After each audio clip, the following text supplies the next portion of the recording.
Morning students, class 12th में next topic electrostatic के chapter second में इलेक्ट्रोस्टैटिक पोटेंशियल एंड कैपेसिटेंस के अंदर इलेक्ट्रोस्टैटिक पोटेंशियल के अंदर लास्ट टॉपिक है अपने पास पोटेंशियल का। Potential energy of a dipole in a uniform electric field. Potential energy of a dipole in a uniform electric field. आपको एक यूनिफॉर्म इलेक्ट्रिक फील्ड दे दिया जाएगा और उस यूनिफॉर्म इलेक्ट्रिक फील्ड में एक डाइपोल सिचुएटेड रहेगा और डाइपोल हम जानते हैं क्या होता है, pairs of charge to opposite charges which magnitude will be same, which magnitude are same. तो सबसे पहले हम एक यूनिफॉर्म इलेक्ट्रिक फील्ड लेते हैं। तो ये हमने यूनिफॉर्म इलेक्ट्रिक फील्ड ले लिया है और इस इलेक्ट्रिक फील्ड में ये हमारे पास में डाइपोल है। यहाँ पर हम ले लेते हैं माइनस क्यू चार्ज और यहाँ ले लेते हैं हम प्लस क्यू चार्ज। तो डाइपोल की डायरेक्शन क्या हो जाएगी, -2 प्लस होती है पी वेक्टर। ओके, ठीक है। अब ये जो आपके पास में डाइपोल है ये इस इलेक्ट्रिक फील्ड से थीटा एंगल बना रहा है। कितना एंगल बना रहा है, थीटा। तो हमने सबसे पहले एक परपेंडिकुलर डिस्टेंस ले लिया। क्या ले लिया, परपेंडिकुलर डिस्टेंस। क्यों ले लिया, क्योंकि जब आपके पास में कोई डाइपोल जो है वो जब किसी यूनिफॉर्म इलेक्ट्रिक फील्ड में सिचुएटेड होगा, कोई डाइपोल जब किसी यूनिफॉर्म इलेक्ट्रिक फील्ड में सिचुएटेड होगा तो वो इलेक्ट्रिक फील्ड क्या करेगा, उस डाइपोल को रोटेट करवाएगा। क्या करवाएगा, रोटेट करवाएगा। और जब रोटेशन होगा डाइपोल का तो टॉर्क प्रोड्यूस होगा। क्या प्रोड्यूस होगा, टॉर्क। तो यहाँ हम माइनस क्यू ले रहे थे, यहाँ पर हमने क्या ले लिया था, प्लस क्यू। और ये परपेंडिकुलर डिस्टेंस थी, ये थीटा एंगल था। ओके, ठीक है। तो इसको and shown on dotted line से शो कर देंगे, ठीक है ना। इसको डॉटेड लाइन से शो कर देंगे। ये इलेक्ट्रिक फील्ड है, इलेक्ट्रिक फील्ड के साथ में बनाएगा जो थीटा एंगल है वो इलेक्ट्रिक फील्ड के साथ बनाएगा, ध्यान रखना। अब जो हमारे पास में डाइपोल था उसकी डायरेक्शन क्या थी, -2 प्लस, तो ये पी वेक्टर, ठीक है। यहां से यहां -2 प्लस, इसकी लेंथ हम कितनी लेते हैं, कितनी लेते हैं, हमने कंसीडर कर ली 2a। कितनी कंसीडर लेते हैं, 2a, ठीक है। आरी बात समझ में। तो सबसे पहली चीज देखेंगे आपके पास में इसकी थ्योरी क्या बनेगी, to determine potential energy of a dipole in a uniform electric field,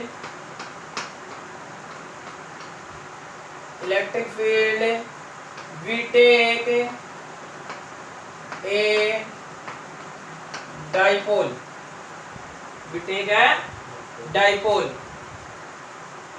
which situated a uniform electric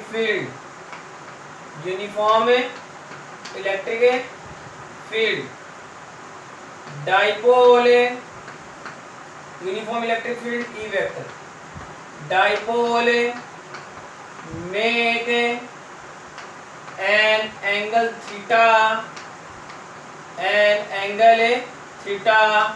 with electric field,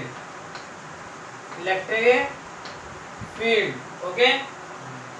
आई बात समझ में। अब देखो ये जो -q है इसके थ्रू जो फोर्स लग रहा है वो क्या लग रहा है, -qa, ठीक है। और इसके थ्रू ये पॉजिटिव चार्ज के थ्रू जो फोर्स लग रहा है वो क्या लग रहा है, प्लस QE। ठीक है, तो force through the charge of dipole, force through the charge of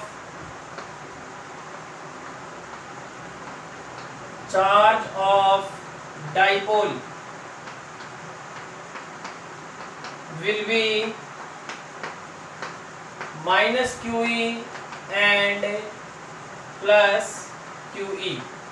और ये बताने की आवश्यकता है नहीं, अभी लिखा कि माइनस QE किसके थ्रू है अपने पास, माइनस Q चार्ज के थ्रू है, और प्लस QE किसके थ्रू है अपने पास, प्लस QE के थ्रू है। ठीक है, तो ये इसकी थ्योरी हो गई है। अब हमारे को पता है, we know that when a dipole situated in uniform electric field then dipole produce torque. ठीक है, तो वी नो दैट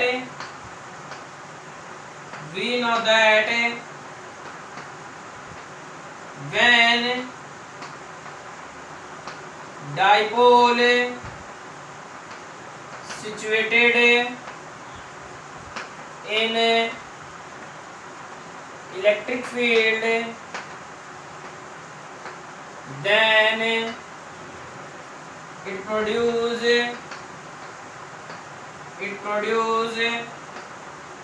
torque। और टॉर्क को हम किसे लिखते हैं, टो से, किसे लिखते हैं, टो से। ओके, अब देखेंगे आपके पास में, मैं ऊपर की थोड़ी बढ़ा देता हूं, जो टॉर्क का फॉर्मूला होता है वो क्या होता है, टॉर्क का फॉर्मूला क्या होता है, torque equals to force into perpendicular distance, force into perpendicular distance, ये होता है। अब आप लोग ये कहोगे सर ये टॉपिक तो हमने कर लिया था, ऐसा टॉपिक तो हमने कर लिया था। नहीं, ऐसा टॉपिक हमने किया था, बट वो हमने क्या फाइंड आउट किया था, टॉर्क। अब हम क्या फाइंड आउट करेंगे, पोटेंशियल एनर्जी। ठीक है ना, तो टॉर्क को हम किससे रिप्रेजेंट करते हैं, टो से। ठीक है, टॉर्क को हम किससे रिप्रेजेंट करते हैं, टो से। अच्छा, फोर्स इनटू परपेंडिकुलर डिस्टेंस, तो फोर्स आपके पास में क्या हो जाएगा, F। ठीक है, हरी वजन में, और परपेंडिकुलर डिस्टेंस क्या है आपके पास में, क्या है बोलो, ये परपेंडिकुलर डिस्टेंस है, तो परपेंडिकुलर ये लग रहा है अपने पास, है ना। तो देखो आपके पास सबसे पहले यहाँ एंगल कितना बन रहा है, थीटा, तो क्या आ जाएगा, साइन थीटा इक्वल्स टू क्या होता है, P upon B, P upon H। ठीक है, तो साइन थीटा P कितना है, परपेंडिकुलर अपने को नहीं मालूम, परपेंडिकुलर डिस्टेंस अपने को ये नहीं मालूम, तो P as it is, P equals to as it is रह जाएगा, और H क्या है, 2a, तो P क्या आ जाएगा आपके पास में, 2a साइन थीटा। ठीक है, यहाँ पर आप P की जगह क्या वैल्यू रख लो, A B C दे देते हैं इसको, point A, point A, point B, point C, तो इसको दे देता हूँ मैं BC। ठीक है ना, तो P का डाइपोल मोमेंट भी होता है, तो कभी कंफ्यूज ना हो जाओ कि हमने P क्यों ले रखा है, यहाँ पर तो हमने ये फॉर्मूला अपने को याद नहीं रहता, इसलिए P अपॉन H अपन कर लेते हैं, क्यों। तो परपेंडिकुलर डिस्टेंस कितना हो गया, BC, then tau equals to, अच्छा फोर्स अपने पास में क्या है, force equals to QE, force equals to QE। अब माइनस का QE और प्लस का QE तो किसको शो कर रहा है, नेचर को शो कर रहा है, किसको शो कर रहा है, नेचर को। क्या आ जाएगा, QE into 2a sine theta. ठीक है, सिंस P इक्वल्स टू क्या होता है, Q इंटू 2a, है ना, तो टो इक्वल्स टू क्या हो गया, PE साइन थीटा। ओके, ये हमने टॉर्क देख लिया जो हमने पीछे देखा था। ठीक है, तो पहले इसको उतार लो। इसके बाद में आपके पास में पोटेंशियल एनर्जी के लिए हमको क्या चाहिए होता है, वर्क चाहिए होता है। क्या चाहिए होता है, वर्क। आ रही बात समझ में? तो देखेंगे, बता दूं इसको, तो for potential energy, for potential energy. अब देखो आपके पास में डाइपोल है ना, तो ये डायग्राम बना लिया ना। अब मैं थोड़ा सा इसको मिटा रहा हूं, ओके। अब ये डाइपोल मान लो ऐसे है,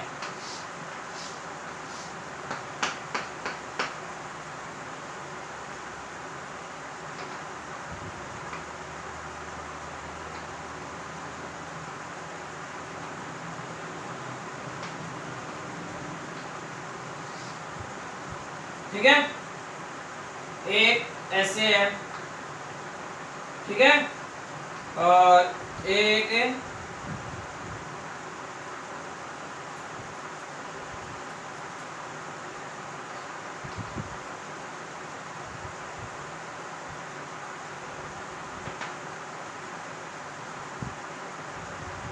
ऐसे, ठीक है।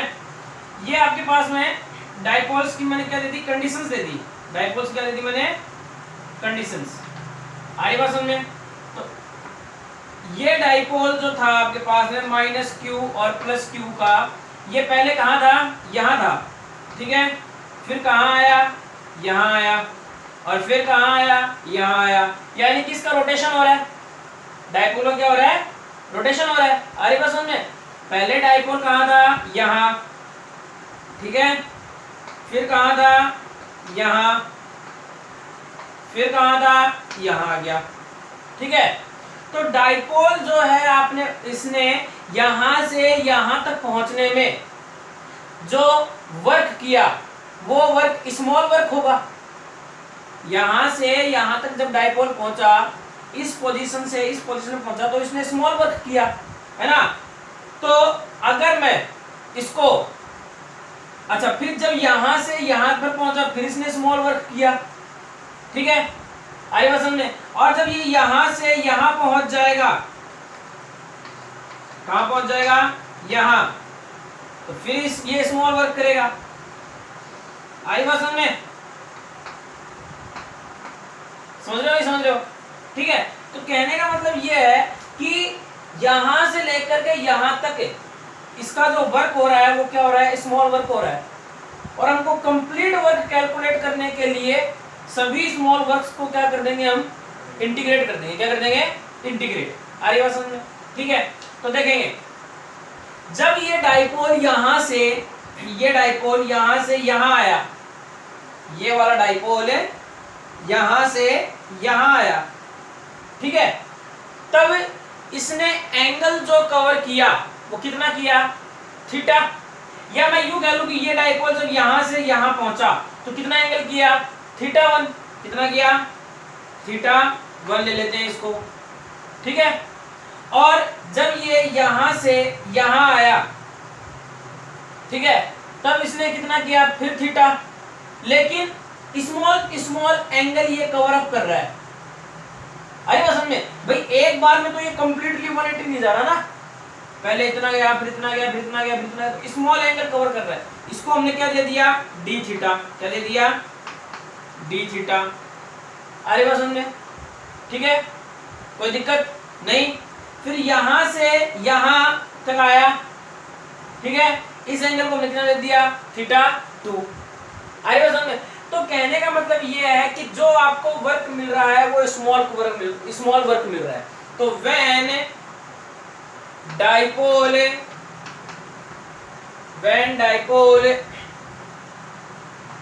Moment in uniform in electric field, when dipole moment in electric field,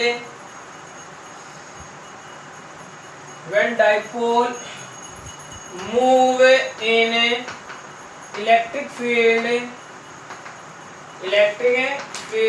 at an angle, किस पे मूव कर रहा है, एंगल पे मूव कर रहा है, ठीक है। तो then work done then work done through the dipole, through the dipole. तो डाइपोल के थ्रू जो वर्क डन होगा वो क्या होगा? तो वर्क इक्वल्स टू फॉर्मूला क्या होता है? Force into displacement, force into displacement. आ रही बात समझ में? ठीक है, कोई समस्या नहीं? तो डिस्प्लेसमेंट हमारे पास में क्या होता है? यहां से यहां तक हमने कितना ले लिया? θ2। यहां से यहां तक कितना ले लिया हमने? θ2 एंगल ले लिया। आ रही बात समझ में? और ये एंगल कितना है? θ1। तो डिस्प्लेसमेंट आप निकालोगे तो क्या निकलेगा? θ2 minus θ1। This is called D theta. D theta equal to क्या आ जाएगा? θ2 माइनस θ1, है ना? तो क्या हो जाएगा आपके पास में? D theta. और फोर्स जो है वो कौन सा फोर्स लग रहा है? रोटेशनल फोर्स लग रहा है। कौन सा फोर्स लग रहा है? Rotational force. और रोटेशनल फोर्स को किसे लिखते हैं? टो से। देन जो W आ जाएगा वो क्या आ जाएगा? स्मॉल w आ जाएगा। सॉरी, जो वर्क आ जाएगा वो स्मॉल वर्क आ जाएगा, dw। आ रही बात समझ में? तो work done through the dipole is dw, is dw। So dw equals to force into displacement. Okay, क्या तो बात समझ में आ गई? आ रही बात समझ में? अब कंप्लीट वर्क कैलकुलेट करना है थ्रू द डाइपोल, क्योंकि हमको क्या चाहिए? Potential energy. क्या चाहिए? Potential energy. और पोटेंशियल एनर्जी क्या होता है? Work get in stored in the form of potential energy. पीछे पढ़ाया था कि work get in stored in the form of potential energy. इसका मतलब कि हमको क्या चाहिए? वर्क चाहिए। क्या आ जाएगा? For complete work. तो मैं इसको ऊपर लिख दूं, ये बताया हूं मैं ना। क्या आ जाएगा? For complete work.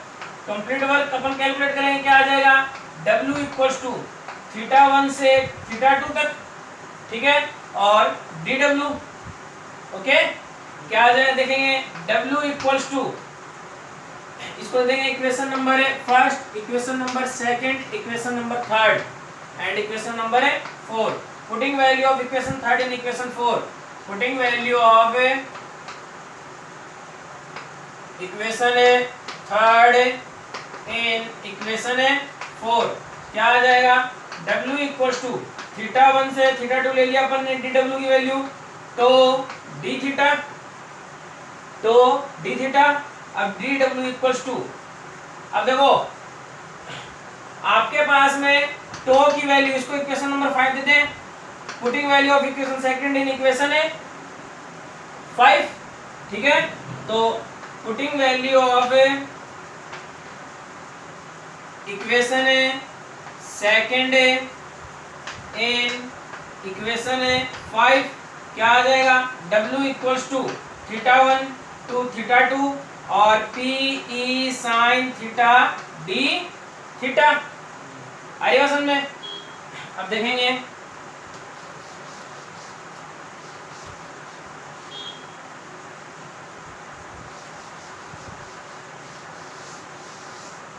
क्या आ जाएगा? W इक्वल्स टू PE क्या हो जाएगा? बाहर आ जाएगा, ठीक है। θ1 to θ2 sine theta D theta. Sine theta का इंटीग्रेशन क्या होता है? साइन थीटा का इंटीग्रेशन क्या होता है? 11th में इंटीग्रेशन नहीं सिखाए, फिर साइन थीटा का इंटीग्रेशन नहीं मालूम? कौन सा होता है ना?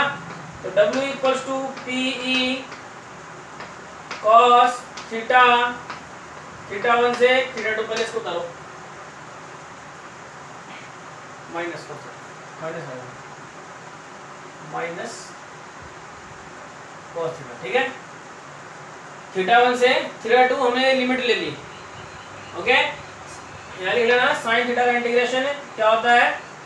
माइनस cos थीटा, ठीक है ना। अब देखेंगे क्या करोगे? Upper limit minus lower limit है, तो W इक्वल्स टू देखेंगे इधर PE अपर लिमिट है minus cos θ2 minus lower limit तो एक तो माइनस ये और एक फॉर्मूले का माइनस, फॉर्मूले का माइनस समझ रहे हो ना, अपर लिमिट माइनस लोअर लिमिट, ये डेफिनेट इंटीग्रेशन का फॉर्मूला है। तो minus minus plus cos theta 1, तो W इक्वल टू क्या आ जाएगा, PE cos theta 1 minus cos theta 2, ये आ जाएगा। आ रही बात समझ में? ठीक है। And we know that, since we know that work get installed in the form of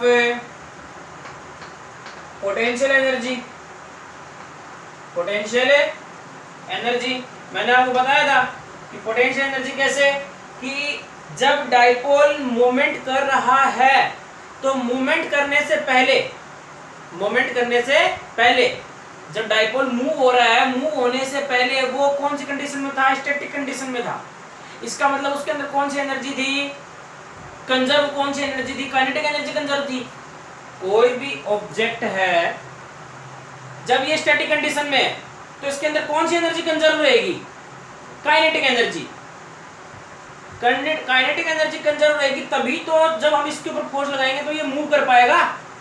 अगर मैं इसमें काइनेटिक एनर्जी कंजर्व ही नहीं होगी, भाई मेरे को एक बात बताओ, आप पैसा बचाते हो तो जो पैसा आप बचाते हो जेब में वही पैसा तो आप खर्च कर सकते हो, पैसा ही नहीं रहेगा जेब में तो कैसे खर्च करोगे, नहीं कर पाओगे ना। तो ये जब काइनेटिक एनर्जी के ये जब मूव करेगा तो काइनेटिक एनर्जी खर्च करेगा, काइनेटिक एनर्जी रिलीज करेगा। तो काइनेटिक एनर्जी तभी तो रिलीज करेगा जब इसके अंदर स्टैटिक कंडीशन में काइनेटिक एनर्जी कंजर्व रहेगी। आई बात समझ में? तो डाइपोल जो है वो डाइपोल अपने पास में स्टैटिक कंडीशन में है। कौन सी कंडीशन में है? स्टैटिक कंडीशन में। इसका मतलब कि अभी तो वो वर्क नहीं कर रहा, अभी तो वो वर्क नहीं कर रहा। तो वर्क जो है वो कब हुआ, जब हमने इसके ऊपर फोर्स लगाया, इलेक्ट्रिक फील्ड अप्लाइड किया। इलेक्ट्रिक फील्ड अप्लाइड करते ही डाइपोल मूवमेंट करना स्टार्ट कर दिया, डाइपोल ने मूव करना स्टार्ट कर दिया। आ रही बात समझ में? लेकिन मूव करने से पहले डाइपोल में कौन सी एनर्जी थी? डाइपोल में वर्क जो था वो पोटेंशियल एनर्जी के फॉर्म में था। भाई अभी जो डाइपोल है वो स्टैटिक कंडीशन में, कौन सी कंडीशन में? स्टैटिक कंडीशन में। इसका मतलब कि हम ये कह सकते हैं कि ये पोटेंशियल एनर्जी को शो कर रहा है। पोटेंशियल एनर्जी कंजर्व नहीं है, पोटेंशियल एनर्जी को शो कर रहा है। आ रही बात समझ में? ठीक है। लेकिन इसके अंदर कंजर्व क्या है? वर्क कंजर्व है। क्या कंजर्व है? वर्क।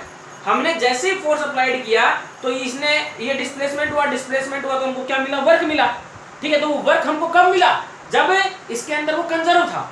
आ रही बात समझ में? तो इसीलिए मैंने लिखा है कि we know that work get in stored in the form of potential energy. Work जो होता है वो किस फॉर्म में स्टोर होता है? पोटेंशियल एनर्जी फॉर्म में स्टोर होता है। आ रही बात समझ में? And it is represented by you. और इसको हम किससे रिप्रेजेंट करते हैं? यू से रिप्रेजेंट करते हैं। सो यू इक्वल टू क्या आ जाएगा? यू इक्वल टू क्या आ जाएगा? PE cos theta 1 minus cos theta 2। ठीक है, इसको उतारो। नेक्स्ट हम कंडीशन देखेंगे। कंडीशन, अब u equals to PE cos theta 1 minus cos theta 2 आ रहा है। If theta 1 equals to 90 degree and theta 2 equals to theta दे दिया आपको, क्या आ गया आपके पास में? u equals to PE cos theta 1 90 minus cos theta. तो u इक्वल टू क्या आ जाएगा? p minus PE cos theta. तो u equal to p dot E vector. आ रही बात समझ में? ये हमारे पास में वैल्यू आ जाएगी किसकी? u की। ठीक है, कंडीशन नंबर फर्स्ट हो गया।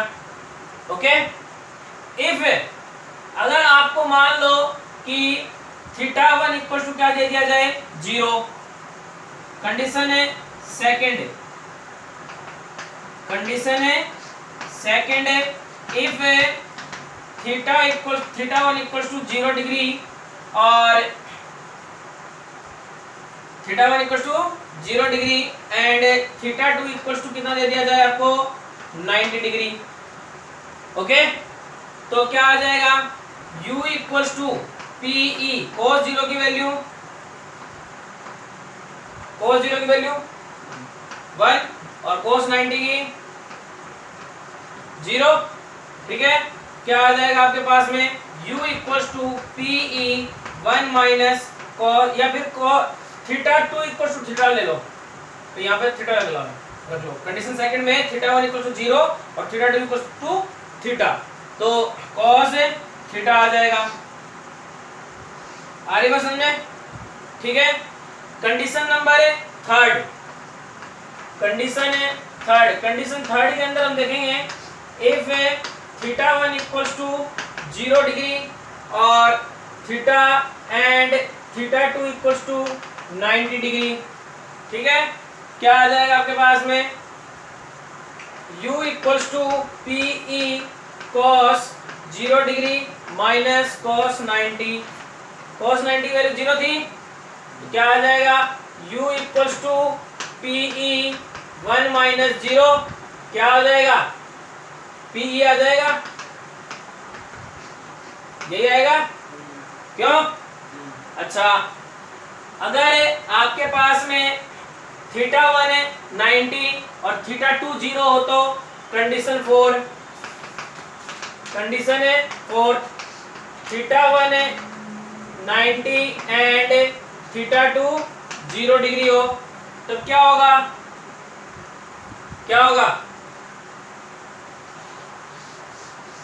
देखेंगे u equals to PE cos 90 minus cos 0।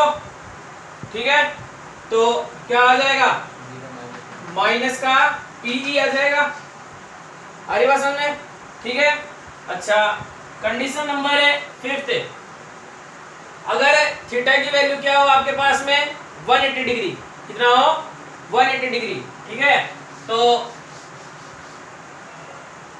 Condition है फिफ्थ, थीटा 1 इक्वल्स टू कितना हो आपके पास में 180 या 0 डिग्री और थीटा 2 इक्वल्स टू कितना दे दिया जाए 180 डिग्री। ठीक है, तो 180 की वैल्यू कितनी होती है -1, क्या आ जाएगा आपके पास u equals to PE cos 0 minus cos 180 degree. ठीक है, तो माइनस माइनस क्या हो जाएगा प्लस। ठीक है, और cos 0 की वैल्यू कितनी होती है 1, है ना, तो क्या आ जाएगा u इक्वल्स टू पीई, क्या आ जाएगा पीई। इसके बाद में कंडीशन है सिक्स्थ, क्या आ जाएगा theta 1 equals to 180 degree and theta 2 equals to 0 degree. ऐसे हम कंडीशन और रखते जाएंगे और आगे सॉल्व करते जाएंगे। आगे बात समझ में? ठीक है, तो ये आपके पास में पोटेंशियल एनर्जी हो गया ड्यू टू इलेक्ट्रिक डाइपोल। ठीक है, पोटेंशियल का पार्ट हमारा खत्म हो चुका है। इलेक्ट्रोस्टैटिक के अंदर चैप्टर सेकंड में 2 पार्ट थे। इलेक्ट्रोस्टैटिक पार्ट में चैप्टर सेकंड में 2 पार्ट थे, पोटेंशियल और कैपेसिटेंस। पोटेंशियल पार्ट हमारा खत्म हो चुका है, अब हम नेक्स्ट आगे चलेंगे कैपेसिटेंस के ऊपर। ओके, वो हम देखेंगे नेक्स्ट वीडियो।